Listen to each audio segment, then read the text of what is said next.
Hey everybody, John and Lance here from the bench on ESPN 97.5. Hope you're listening to us in the morning.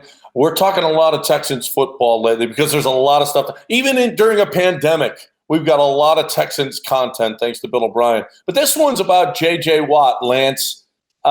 He's missed 2 full seasons over the last 4. Time to move him, and what do you think the Texans could get for him?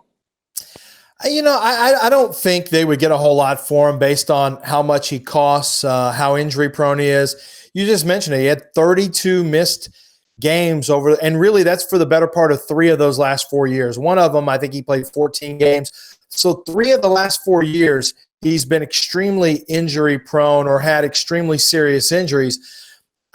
Who wants that? Who wants that when the price tag for a trade is going to be in the $20 million range in terms of his what he's going to cost you from a salary standpoint. So I don't know that there's any trade market for J.J. Watt. And I don't think J.J. Watt is interested in going to another team for a year or 2 years. I think if J.J. Watt wants to go somewhere, it's because he wants to sign a long-term extension and keep playing football. And I don't know who wants to do that right now. Well, if he doesn't have any choice, that's one thing, right? Now, the dead cap money, it's not all that penal, and it gets better next year.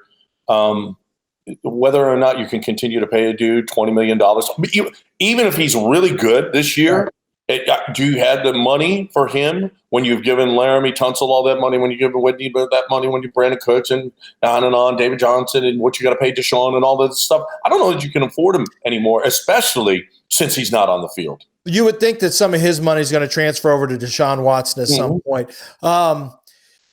It's a tough one for me because I'm trying to think like the team. I think the team wants JJ to stay as long as he possibly can.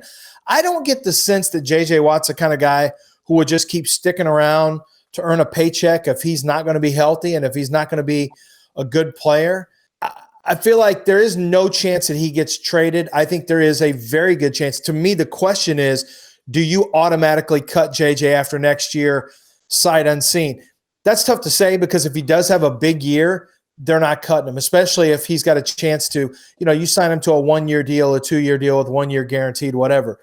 But, John, if the play slips, and let's say he gets – and I know the number sounds good at 9.5 for 10 sacks, but it's really a question of what kind of impact does he have on a game, because if he doesn't have the same impact on a game defensively, I don't see how you can justify that salary slot. I just don't. No, and we saw against Kansas City that he had zero impact. No impact. Against the best teams, and he's been quiet against the New Englands. He's been quiet against the Kansas Cities. They take him out.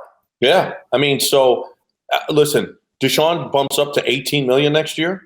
So no matter what, they've already signed that. That's already done. They've already picked up the 5th year. So that's going to be $18 million. That's a big jump now.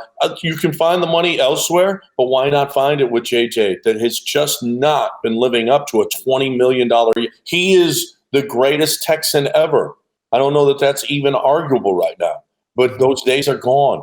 And you have to rip away the Band-Aid as hard as it is to do that.